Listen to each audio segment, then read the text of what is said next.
ஹல்லேலூயா ஸ்தோத்திரம். ஹலோ நண்பர்களே, நான் இன்று பேச போகிறது கடன் வாங்குவது தப்பா ரைட்டா? தப்பாக நினச்சா தப்பு, தப்பாக நினைக்கலன்னா தப்பே இல்லை. நீங்கள் வாழ்க்கையில் முன்னேறணும், எதையாவது ஒன்று செய்யணும் அப்படின்னு ஆசைப்படுறதே தப்பா ரைட்டான்னு கேட்டால் ஆசைப்படுறது தப்புங்க. ஆசைப்படாமல் இருப்பதும் தப்பு. நம்ம ஆசைப்படணும். ஸோ நம்ம படிக்கிற காலத்திலே கொஞ்சம் அறிவோட ஞானத்தோட நல்லா படித்து உத்தியோகத்தில் போயிருந்தா, சொல்கிறத கேட்குற ஞானம் இருந்தால் கண்டிப்பாக எந்த பிரச்சனையிலும் மாட்டிக்கிட மாட்டோம். அப்படி இந்த உலகம் இருக்கான்னு கேட்டால் இல்லை. ஏதோ 100ல் ஒரு 10 பேர் இருக்கலாம். மீதி எல்லாருமே அடங்காதவங்க, திமிரு பிடிச்சவங்க, முயற்சி பண்ணுறவங்களுக்கு பேர். ஆமாங்க, நானும் ஆசைப்பட்டேன் இப்படிலாம் வாழணுன்ட்டு. உடனே வாய்க்காலை திறந்து போன்னு விட்டுட்டாங்களா? இல்லையே, தடங்கல் தான் பண்ணாங்க. அவங்க தடங்கல் பண்ணுங்கன்னா இருந்தேன்னா இல்லையே, முயற்சி தான் பண்ணேன். கடன் வாங்கினோம், கடனை கொடுத்தோம், நல்ல பேர் வாங்கினோம். கடனை கொடுக்க முடியாத சூழ்நிலை வந்துச்சு, விழுந்தோம், அவமானப்பட்டோம். இதுதான் அவமானமானு தெரிஞ்சுக்கிட்டோம்.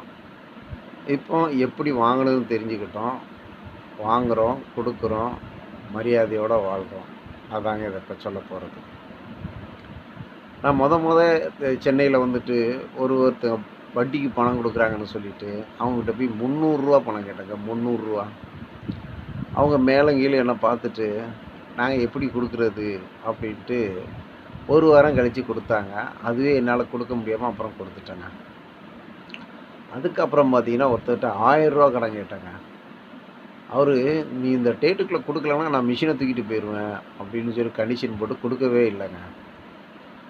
சரி, இப்போ கடனை எப்படி வாங்குறது? கடனை வாங்குறதுக்கே தனி ரூட்டே இருக்குது.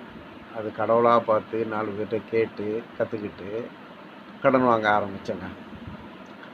கரெக்டாக டைமிங் கொண்டு வட்டியை கொடுத்த உடனே எனக்கு என்ன மரியாதை தெரியுங்களா?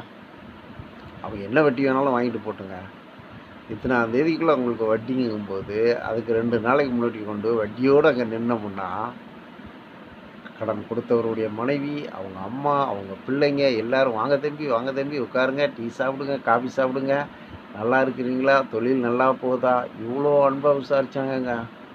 நம்ம கூட இருந்தவங்களாம் தொழில் வளர்கிறத பார்த்து பொறாமப்பட்டான். அவங்க மட்டும் நம்ம தொழில் வளர்கிறதுக்கு சந்தோஷப்பட்டாங்க. வட்டி கொடுக்குறவங்க சந்தோஷப்பட்டாங்க. ஏன்னா டைமிங் வட்டி கொடுத்தோம்.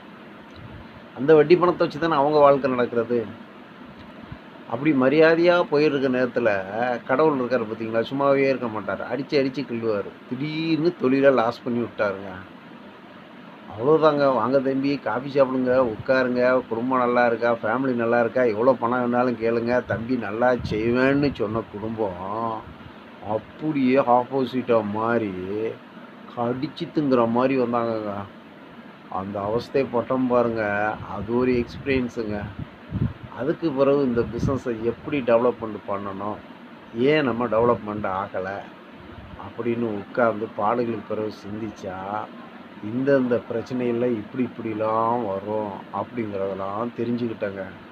கடவுள் சோதிக்கப்படுற மனுஷன் பாக்கியவான்னு சொன்னார். கடவுளை நோக்கி பார்க்கணும். எனக்கு 2 பேரை பிடிக்குங்க. ஒருத்தர் தந்தை பெரியார். ஒரு பணக்கார வீட்டில் பிறந்து என்ன தப்பு வேணாலும் பண்ணாலும் பணக்காரன் பையன் செய்கிற தப்பை போய் அவங்க அம்மாக்கிட்ட சொன்னால் என்ன சொல்லுவாங்க? என் பிள்ளைய பற்றி தப்பாக சொல்கிறியா, என் பிள்ளை கூட சேர்ந்து அவங்கள்ட்ட காசு வாங்கி பிடுங்கி திங்க பார்க்குறியான்னு சொல்லி ஏழையாக இருக்க நம்மளை கிண்டல் பண்ணுவாங்க. பெரியார் அப்படி ஒரு தப்பு பண்ணதாக நான் ஒரு வாழ்க்கை வரலாறு புக்கை படிக்கும்போது தெரியலை. அதே நேரத்தில் பணக்கார வீட்டு பிள்ளையாக பிறந்தாங்கன்னா எந்த தொழிலுமே செய்வான். சக்ஸஸாக பண்ணால் பிரச்சனை இல்லை, சக்ஸஸ் பண்ணாமல் தும்பான், நஷ்டமும் படுத்த மாட்டான், லாபமும் படுத்த மாட்டான், தொப்பையை வளர்த்துட்டு தூரும் தண்டியுமாக இருப்பான். அவனுக்கு அந்த வீட்லேயே மரியாதை இருக்காது. அப்படியும் அவர் இருந்ததில்லைங்க. புரட்சி பண்ணி இந்த மக்களுக்காகவும் மனித சமுதாயத்துக்கு வாழ்ந்த ஒரு மனிதர். அப்படியே இயேசு கிறிஸ்துக்கு வருவோம். அவரை பாருங்கள். அவர் நடந்து போகும்போது அவர் சரீரத்தை தொட்டாலே வியாதி சுகமாச்சு. அவர் சொன்னாலே சுகமாச்சு. அவர் சொன்னாலே கண்ணு கிடச்சிது. அவர் எதை செய்தாலும் அற்புதம் செய்த ஒரு மனுஷனை காட்டி கொடுக்கப்பட்ட பிறகு வாரியால் அடித்து காரி துப்பி தலையில் கொட்டி அவமானப்படுத்தினாங்க. அவர் தாங்க இந்த உலகத்துக்கே கடவுளாக இருக்கார். இப்படி 2 பேர் ஒரு வாழ்க்கை வரலாறை பார்க்கும்போது எனக்கு பட்ட கஷ்டத்தில் ஏசப்பாட நான் தான் கேட்பேன், அவமான நிந்தை எனக்கல்ல தேவா உமக்கு ஒரு பங்கு. ஏன்னா அவர் என்னை பிள்ளைன்னு சொல்லிட்டாரே. சரிங்க, இப்போ கடனுக்கு வருவோங்க.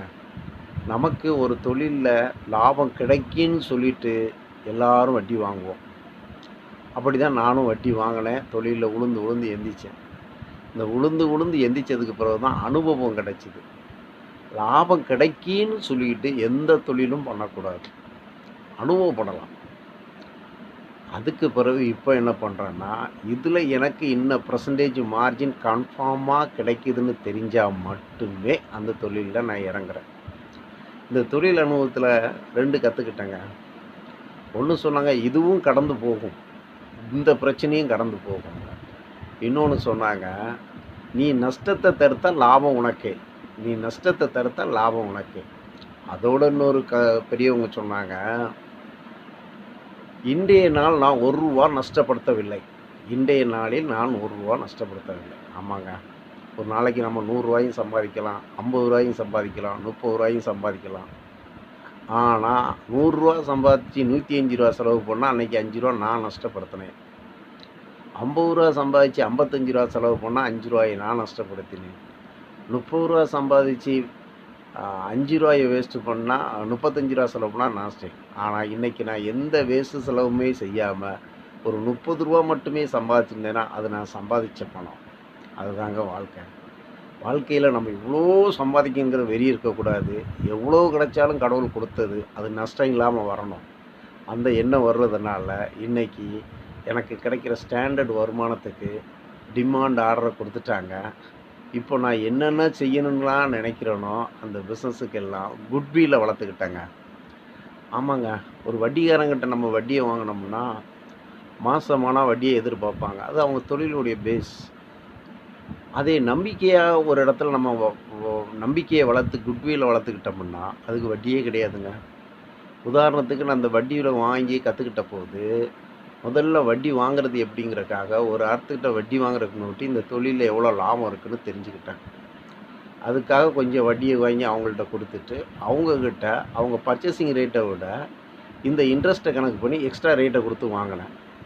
அவங்க நம்ம கரெக்டாக நடந்துக்கிறத பார்த்துட்டு அவங்களே கொஞ்சம் கொடுக்க ஆரம்பித்தாங்க. திடீர்னு ஒரு புயல் அடித்தாலும் நேராக போய் சொல்லிடுதான், ஐயா செக் எதுவும் போடாதீங்க, எனக்கு இந்த மாதிரி ஒரு பிரச்சனை இருக்குன்னா அவங்க அதுக்கு கண்டிப்பாக வட்டி போட மாட்டாங்கங்க. சென்னையில் சரிங்க அட்ஜஸ்ட் பண்ணுறேன்னு தான் சொல்லுவாங்க. அந்த நம்பிக்கையை கெடுக்காத அளவுக்கு அந்த டேட்டுக்கு நம்ம கரெக்டாக பணத்தை கட்டிக்கிட்டு நம்ம வயிறு பட்னியாக இருந்தாலும் நம்ம தொழில் பட்னியாக இருக்கக்கூடாதுன்னு போயிட்டு வந்தால் நாட் முதலீடுங்க. ஒரு பேங்க்கில் போய் கொலட்ரால் கொடுத்தா தாங்க லோன் கொடுப்பாங்க. ஒரு வட்டிக்காரங்க கூட இவனால் கொடுக்க முடியலன்னா இவங்ககிட்ட என்ன இருக்குன்னு சீஸ் பண்ணலான்னு தாங்க கடன் கொடுப்பாங்க. ஸோ இந்த தாய் தகப்பன் கூட போய் இவனுக்கு நேரம் நல்லா இருக்கா, சமயம் நல்லா இருக்கா, இவனாலாம் உருப்படுவானா அப்படிங்கிற சந்தேகத்தில் தாங்க பார்ப்பாங்க. ஆனால் நம்ம நடந்துக்கிற குட்வில் இருக்குது பார்த்தீங்களா, குட்வில். அதாவது வாங்கினதை கொடுக்கணும், டெய்லி உழைக்கணும், உழைச்சதுக்கு வருமானத்துக்குள்ளே செலவு பண்ணுங்கிற குட்வில் இருக்குது பார்த்தீங்களா, அது எல்லாம் கடந்தது. நீ எத்தனை கோடிக்கு வேணாலும் அவங்க பணத்தை நீ நஷ்டப்படுத்தாமல் திருப்பி கொடுத்துட்டியன்னா உனக்கு நஷ்டமே இல்லை. அதே நேரத்தில் நம்மளுக்கு லாபம் கிடைக்குன்னு சொல்லிக்கிட்டு யாருடைய பணத்தையோ தூக்கி கொண்டு போட்டோம்னா கண்டிப்பாக அது நஷ்டம்தான். பேங்காக இருக்கட்டும், ப்ரைவேட்டு ஃபைனான்ஸாக இருக்கட்டும், யாராக இருக்கட்டும், தொழிலில் லாபம் கிடைக்குன்னுட்டு மட்டும் இறங்கிறாதுங்க. முதல்ல அனுபவத்தை கற்றுக்காங்க. அந்த அனுபவத்தை கடவுள்கிட்ட இருந்து கற்றுக்காங்க. கடவுள் உங்களை கரம் பிடிச்சி நடத்தி எடுத்துகிட்டு வருவார். அழுகையின் பள்ளத்தாக்கை நடந்து அதை நீரூற்றாக்கி கொள்ளுங்கள். ஆமாங்க, கடன் வாங்கி அவமானப்படுங்க, கடன் வாங்கி சண்டை போடுங்க. இந்திய சட்டப்பிரகாரம் எவ்வளோ வேணாலும் கடன் வாங்கலாம், எவ்வளோ வேணாலும் கடன் கொடுக்கலாம். ஆனால் தீர்க்க முடியாத நேரத்தில் கோர்ட்டு தான் தீர்க்கணும். சில இடங்களில் கோர்ட்டு வேலை செய்யும், சில இடங்களில் மக்கள் ஆட்சி நடக்கும், காலங்கள் மாறும். ஆனாலும் கடவுளுக்கு பயந்து கடனை வாங்குங்கள், வரவுக்குள் செலவு பண்ணுங்கள், குட்விலை காப்பாற்றுங்கள். No suicide, no suicide. அல்லேலூயா, ஸ்தோத்திரம், ஆமென்.